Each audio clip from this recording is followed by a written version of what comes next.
Ma vie au collège, j'adore. Surtout en juin. Les parents et les profs commencent à se détendre grave. On a moins de devoirs, plus de pyjama parties. Et puis il y a la fête de fin d'année de tous les 5e qui approche. Ça va être un truc de ouf.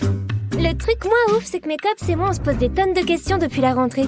Et que ça s'est jamais arrêté. C'est pour ça que cette année, avec Leïla et Chloé, on a créé SES BFF par Juju, 12 ans. Le podcast du club des copines en détresse. Épisode 17, mes parents me prennent pour un bébé. Les parents nous prendre pour des bébés? Sérieux, c'est abusé. Les miens, en tout cas, ils font jamais ça. Non, jamais. Never. Non, je rigole. Ils me promèneraient encore en poussette s'ils pouvaient. Je te jure. Et on dirait bien que je suis pas la seule. Liv nous a laissé ce message. Salut SOS BFF, je m'appelle Liv et j'ai 11 ans. Mes parents me prennent pour un bébé, j'en ai marre. Est-ce que vous avez une solution pour qu'ils me fassent plus confiance? Merci. Ah, Liv, désolé, mais je crois qu'on est dans la même team toutes les deux. Ma mère l'autre jour quand elle m'a déposée au collège. Je t'ai mis un goûter dans ton sac. Allez, à ce soir mon bébé. Sérieusement. Le malaise total, la gênance absolue, la honte intersidérale. Bon, en vérité, la plupart des parents voient leur enfant comme ça. À 1 an, à 3 ans, à 6 ans, à 10 ans, à 16 ans. Et quand on aura 30 ans, je suis sûre qu'ils nous verront encore comme ça. Ce qui me saoule par contre, c'est que mes parents à moi, ils me trouvent pas trop petite pour faire mes devoirs toute seule, aider à la maison, ou babysitter mes demi-petites sœurs reloues pendant qu'ils vont au cinéma. D'ailleurs, la prochaine fois qu'ils me demandent de les garder, je répondrai pour voir.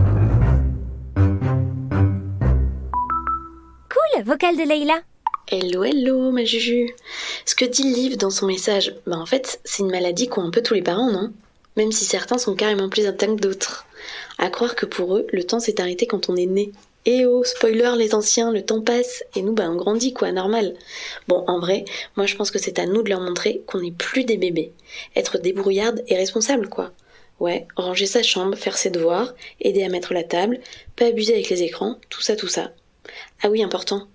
Faut aussi leur prouver qu'ils peuvent nous faire confiance. Par exemple, s'ils nous laissent sortir seuls, leur dire où on va, sans mentir. Et être super à l'heure quand on rentre. Comme ça, les parents de Liv vont finir par se détendre et lui laisser plus de liberté, c'est sûr.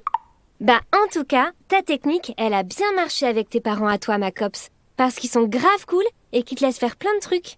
Pas comme les miens, ni comme ceux de Chloé. Tiens, quand on parle du gnou, dis-Lou. Salut ma copinette. Le truc aussi, j'en ai discuté avec ma mère. C'est qu'en réalité, ce n'est pas à moi qu'elle ne fait pas confiance.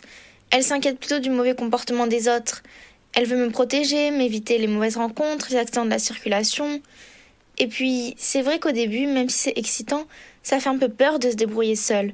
La première fois que j'ai eu le droit d'aller à mon cours de harpe sans mes parents, j'étais trop contente, mais aussi un peu inquiète. Alors, c'était bien de commencer par un trajet que je connaissais déjà. Ça a rassuré mes parents et moi, je me suis sentie plus en sécurité, tu vois? C'est ça, Chloé, t'as tout compris. Les parents, il faut les rassurer et leur prouver qu'ils peuvent nous faire confiance. Moi, pour avoir plus de liberté, je me transforme en magicienne de la discussion, la super-héroïne de la négociation, la grande prêtresse du compromis. Je vous explique. Par exemple, quand on n'a pas le droit d'aller toute seule au collège, là, faut dégainer le pouvoir du pas toute seule. L'idée? Faire le chemin avec des copains et des copines. Ça rassure les parents de ouf, je vous jure. Et puis c'est plus cool d'être à plusieurs. Pas le droit de passer une après-midi en ville entre BFF? Tadam! Pouvoir du petit à petit en action. Là, faut y aller mollo. Genre, pour commencer, proposer de sortir entre cops 1 heure maxi, puis 2 heures la fois suivante, et puis tout l'après-midi. Trop face, non? Ensuite, si les parents refusent qu'on ait un téléphone portable, le mieux dans cette situation, c'est le pouvoir du... C'est mieux que rien. Genre accepter d'avoir un mobile sans internet, un forfait bloqué, et d'installer un logiciel de contrôle parental. Parce qu'en réalité, c'est surtout les réseaux sociaux qui leur font peur. Ouais, je sais, c'est justement pour ça qu'on veut un mobile. Mais le pouvoir, il s'appelle « C'est mieux que rien ». Vous vous souvenez? Pas le droit de se maquiller? Bon, en vrai là, les parents veulent pas qu'on ait l'air d'une femme alors qu'on est une ado. basique. C'est le moment d'utiliser le pouvoir du c'est la fête. Par exemple, se maquiller juste pour les anniversaires ou pour les soirées entre BFF. Allez, pour finir, si les parents nous laissent pas aller dormir chez une copine, il suffit d'utiliser le pouvoir fatal de l'apéro. Bonne! Par exemple, proposer d'inviter la copine à la maison et faire se rencontrer les parents autour d'un apéro. Si tes parents ont confiance en ses parents, c'est gagné! Ça fonctionne aussi avec du café, hein. Mais le pouvoir fatal du café, ça sonnait moins bien. En tout cas, le compromis, c'est un truc qui marche hyper bien avec mes parents à moi. Faut juste pas abuser avec des trucs style sortir toute seule le soir ou rater les cours pour aller à un concert. Parce que dans la team parents, ils ont aussi quelques super pouvoirs, comme celui du « quand tu seras plus grande » ou du « c'est moi l'adulte, c'est moi qui décide ». Bon allez, je dépose un vocal pour Liv.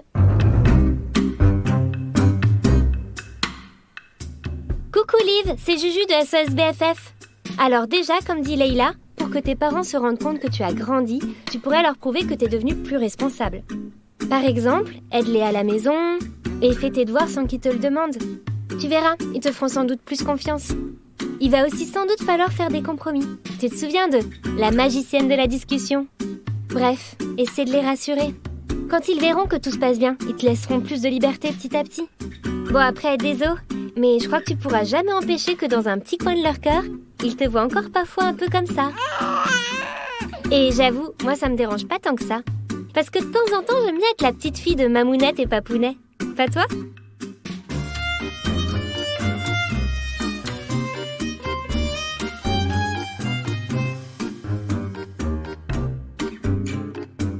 C'était Leïla, Chloé et Juju en mission pour SOS BFF. SOS BFF par Juju, 12 ans. Un podcast inspiré par nos copines, Lectrice du magazine Julie. à retrouver sur julimag.com. Tu voudrais l'aide du club ? Tu as une question à nous poser ? Laisse-nous un message sur le répondeur d'SOS BFF au 05 61 76 65 26.